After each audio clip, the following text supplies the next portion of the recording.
Welcome back and thank you for following my yoga this summer. Our 4 short films that break down the Sun Salutation to help you to work on elements of it that will make your practice flowing and effortless.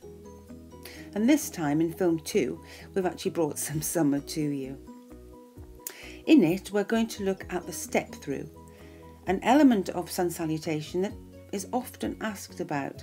People describe it as the clumsy part of the flow, I think because it can be difficult to control the forward movement of the stepping foot, especially on landing. People often say there isn't enough room to step through.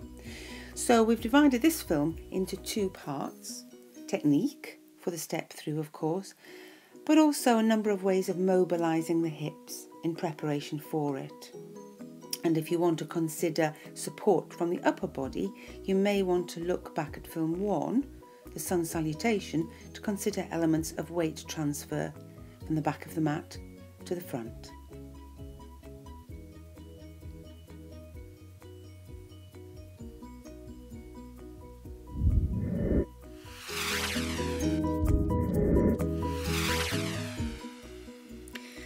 So our first example of preparation is in a lovely passive position.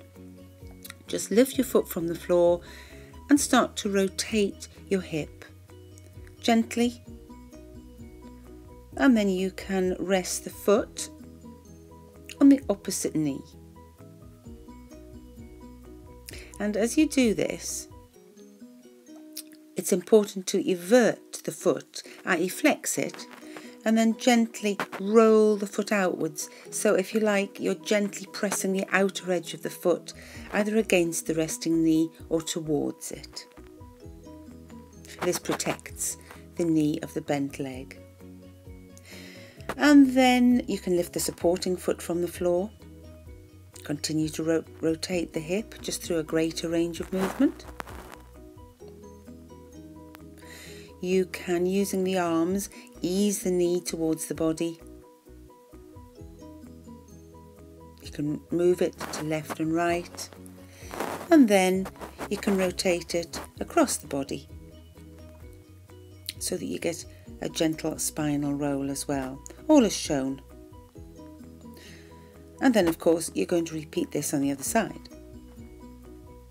How your body responds will depend on things like outside temperature, on the extent of your movement beforehand. If you have been sitting for a long period of time, then it will take longer, of course, to mobilise the hips, and also your state of mind, how relaxed you are.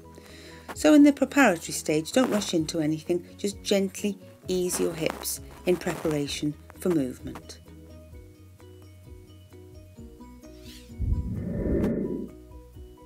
Another preparatory exercise you might like to do is bridge.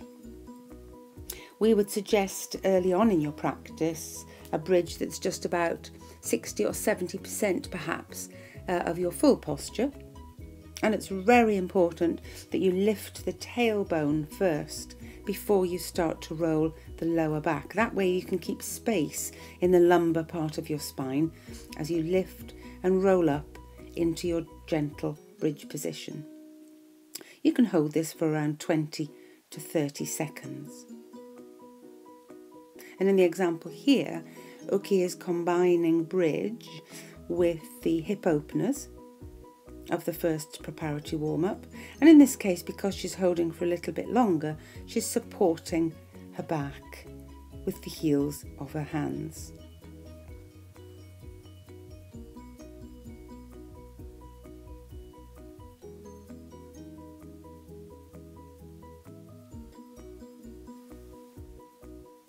A more advanced stretch for the hip flexors is a kneeling groin stretch. You can support the back knee if you're on a hard surface by folding your mat, and then making sure at the start that the knee is over the ankle. You can lift the foot as shown towards your buttocks to increase the stretch, and try to make sure that both hips point towards the front of the mat. Of course, you're going to repeat that on the other side. Another asana you might like to use as preparation is bow pose. This back bend, you can see, also helps you to extend the hip flexors at the front of the hip. When you lie on your stomach in preparation, really activate it. Activate the core very strongly, as in every back bend, to support the back. Keep the knees in towards each other. Flex the feet and reach back towards the ankles. You can use a belt for this, of course, if you don't want to reach so far back. And as Uki is doing, make sure that your head is facing forwards rather than tilting back. And then gently release.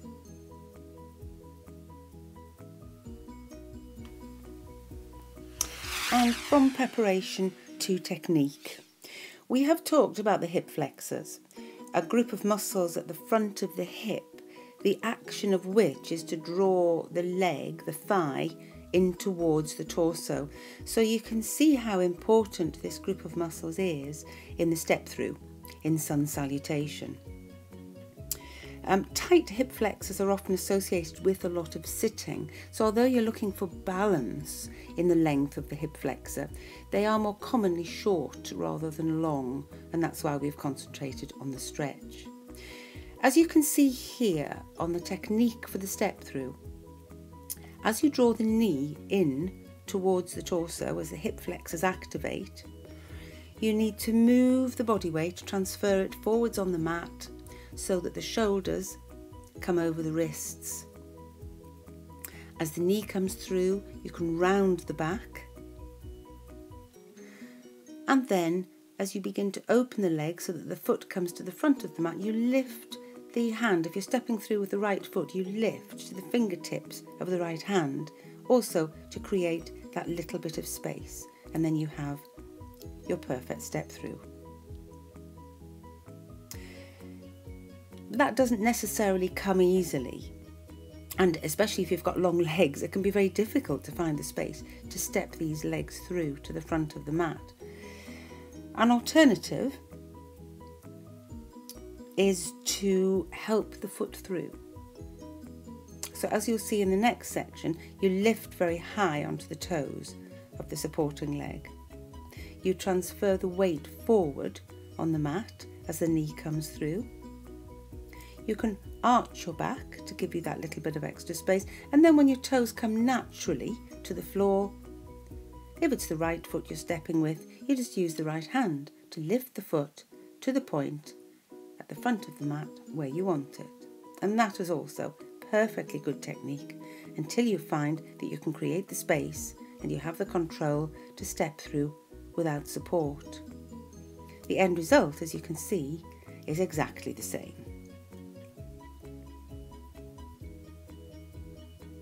And so, to see this in motion, we have a perfect step through, lifting to the toes of the foot that's on the mat, creating height, stepping through and arching the back, transferring the weight of the shoulders over the wrists, and resting the front foot between the hands on the front of the mat. Just watching again, toes up, arched back, and the foot steps through. You'll also see how when Uki does this, she too has the right foot raised as the knee comes through and the foot is ready to step, lifts to the fingertips of the right hand just to create the space for the foot to go down. We really enjoyed putting together this film for you and hope that wherever you are this summer, you're enjoying your yoga practice too. Next time, we're going to look at the forward fold.